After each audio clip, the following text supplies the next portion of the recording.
नमस्कार, बहुत बहुत स्वागत है आपका न्यूज़ 18 के डिजिटल प्लेटफॉर्म पर। मैं हूं आपके साथ ऋतु ज्ञानवानी। पहलगाम आतंकी हमले के बाद भारत और पाकिस्तान के बीच जो कुछ हुआ उसे पूरी दुनिया ने देखा। ऑपरेशन सिंदूर और उसके बाद भारत और पाकिस्तान के बीच बने युद्ध के हालात ने दुनिया को चिंता में डाल दिया था। दोनों देश युद्ध के मुहाने पर खड़े हो गए थे, लेकिन अच्छी बात यह रही कि दोनों के बीच बातचीत हुई और फिलहाल अब तनाव का दौर थम सा गया है। लेकिन अब ये हिसाब लगाया जा रहा है कि इस विपरीत समय में भारत के दुश्मन देश का साथ किस किस देश ने दिया। भारत के खिलाफ हमले में पाकिस्तान का साथ देने वाले देशों की लिस्ट में चीन और तुर्की का नाम सबसे ऊपर आता है।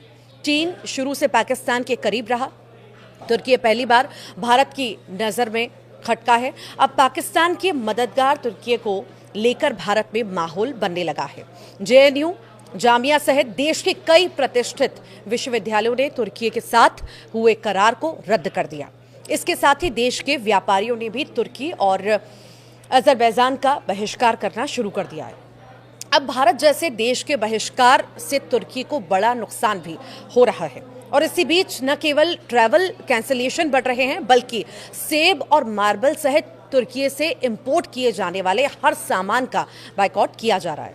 16 मई को confederation of all India traders ने तुर्की और अजरबैजान के साथ व्यापार खत्म करने की घोषणा की। दिल्ली में हुई मीटिंग में देश के 24 राज्यों से बिजनेस लीडर्स ने भाग लिया। CAIT ने कहा था कि जो देश भारत के खिलाफ है उसके साथ व्यापार करने का कोई सवाल ही नहीं उठता। पाकिस्तान को सपोर्ट करने के कारण तुर्की का भारत में बायकॉट हो रहा है। न केवल ट्रैवल कैंसिलेशन बढ़े हैं, बल्कि सेब और मार्बल सहित तुर्की से इंपोर्ट किए जाने वाले हर सामान का बायकॉट किया जा रहा है। बीते 5 साल में भारत और तुर्की दोनों देशों के बीच व्यापार में कोई बड़ा बदलाव देखने को नहीं मिला। अप्रैल 2024 से लेकर फरवरी 2025 के बीच भारत ने तुर्की को 5.2 अरब डॉलर का सामान बेचा। 2023 से 24 में यह आंकड़ा 6.65 अरब डॉलर था और इसी दौरान भारत ने तुर्की से 2.84 अरब डॉलर का सामान खरीदा। दोनों देशों के बायलैटरल ट्रेड में भारत हमेशा ट्रेड सरप्लस रहा, यानी हमने तुर्की से सामान खरीदने के मुकाबले में बेचा ज्यादा है। भारत तुर्की को मुख्य रूप से mineral, fuels, auto parts, machinery और फार्मास्यूटिकल्स और कपास का निर्यात करता है। हालांकि तुर्की से आयात में सोना, संगमरमर, सेब, सब्जियां, सीमेंट और रसायन शामिल है। तुर्की भारत को सेब के सबसे बड़े आपूर्तिकर्ताओं में से एक है। अकेले भारत के 5 शहरों के कारोबारियों ने मिलकर एक ऐसा फैसला लिया है जिससे तुर्की को 2000 से 2500 करोड़ रुपए तक का नुकसान होगा। भारत तुर्की के संगमरमर और सेबों के लिए एक बड़ा बाजार है। बहिष्कार से तुर्की को अपने प्रोडक्ट के लिए दूसरे मार्केट तलाशने होंगे, जो शायद उतनी मात्रा में प्रोडक्ट नहीं ले पाएं या कीमत ना दे पाएं। दिल्ली, किशनगढ़, उदयपुर, चित्तौड़गढ़ और सिलवाया से ये जो 5 शहर हैं, तुर्की से मार्बल जो है आयात करने वाले प्रमुख केंद्र हैं। इन शहरों के व्यापारियों ने मिलकर तुर्की से मार्बल न मंगवाने का निर्णय ले लिया है। ये फैसला भारत की मार्बल इंडस्ट्री के लिए बड़ा मोड़ भी साबित हो सकता है। भारत हर साल करीब 14 लाख मीट्रिक टन मार्बल आयात करता है। इसमें 10 लाख मीट्रिक टन यानी लगभग 70% मार्बल अकेले तुर्की से आता है। सालाना लगभग 2000 से 2500 करोड़ रुपए का व्यापार तुर्की से होता है, लेकिन अब ये आंकड़ा 0 की ओर बढ़ सकता है, क्योंकि व्यापारियों ने तुर्की से कोई भी नया ऑर्डर न देने की बात कही है। तो वहीं पुणे के व्यापारियों ने तुर्की से अब सेब खरीदना बंद करने का फैसला कर लिया। इसकी बजाय वे हिमाचल, उत्तराखंड, ईरान और अन्य क्षेत्रों से सेब खरीद रहे हैं।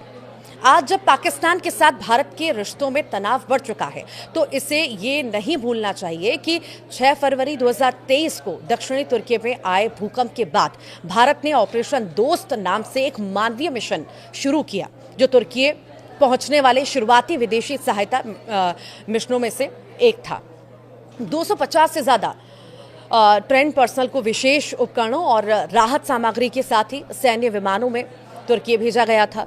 उन्होंने बचाव प्रयासों में सक्रिय रूप से भाग भी लिया और जीवन रक्षक सर्जरी सहित मेडिकल ट्रीटमेंट भी दिए।